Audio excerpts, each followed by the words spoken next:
I'm Rosalia Fodera live in the Breaking News Tracker. This is in Cary, right before Harrison Avenue. If you give me 1 second here, I want to give you a better view. I'm just going to take the camera off the tripod so I can show you above this railing right here what happened. Now, you can see this cement truck as I'm zooming in. I want to show you how close this scene is to Longmeadow Park. So officers focused here on Liberty Street. These are the stands the parents were sitting in, and this is the baseball field those kids were playing in, so only a few hundred feet away. The theater has it set up, so if you and your date sit in this row and someone else comes to sit in the next available row, you're 7 feet apart. Any moment now, but I want to take you in and show you outside the home. Officers are investigating. If you look closely, it may be dark as I zoom in, but you'll see dozens of evidence markers on the ground. You could see the pain in her eyes and hear it in her voice. But going on 3 hours, firefighters are still here. You can see them putting out hot spots. You can see some of that smoke still in the sky. Power pole is laying right on top of that truck. It collided with this car right here, and they wanted to ask for prayers. They need them. You can't see on the camera the emotion from this family, but it's going to be a long night for them. Some are still now hiding within the last few minutes inside store closets. I want to take you in and show you what the entrance to the mall looks like now. You can see all of the blue patrol lights flashing. They're keeping everyone out. I'm told that this is the first car that was hit by that pickup truck that you see there that is balancing on 3 wheels. People who live here tell me seeing those flames come out of the roof is something they hope to never see again.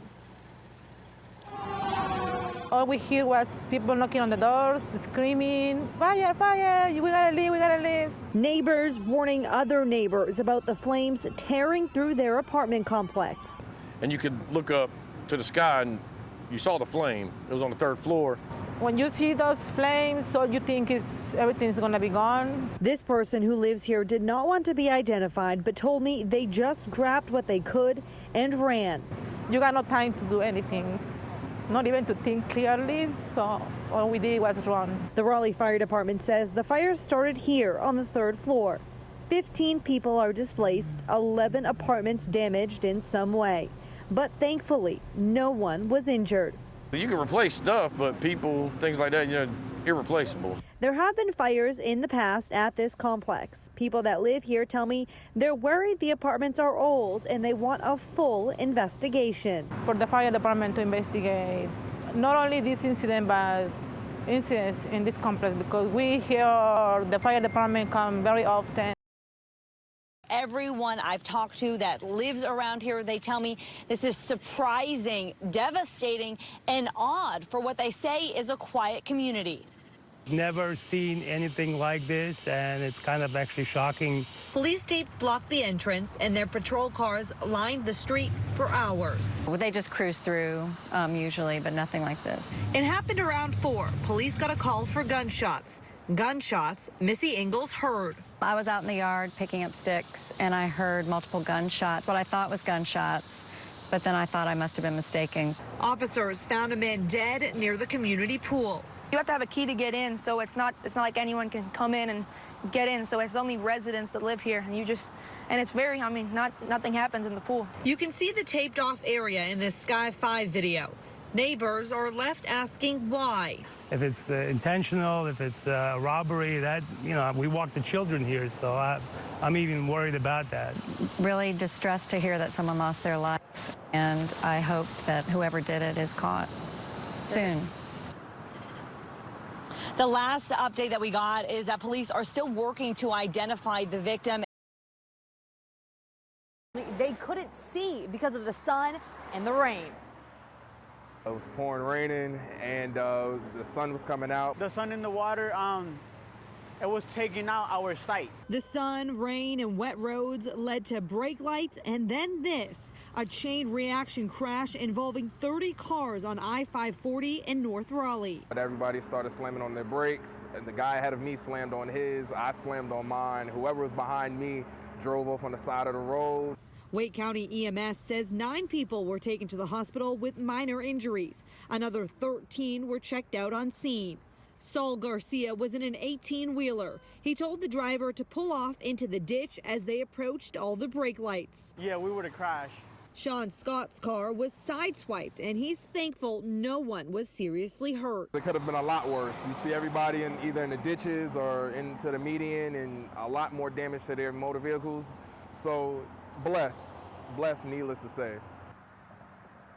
It is amazing looking at that damage and knowing everyone is going to recover. Now, what caused everyone to slam on their brakes in the first place? Well, that's still a big question, but everyone says the weather certainly played a big role.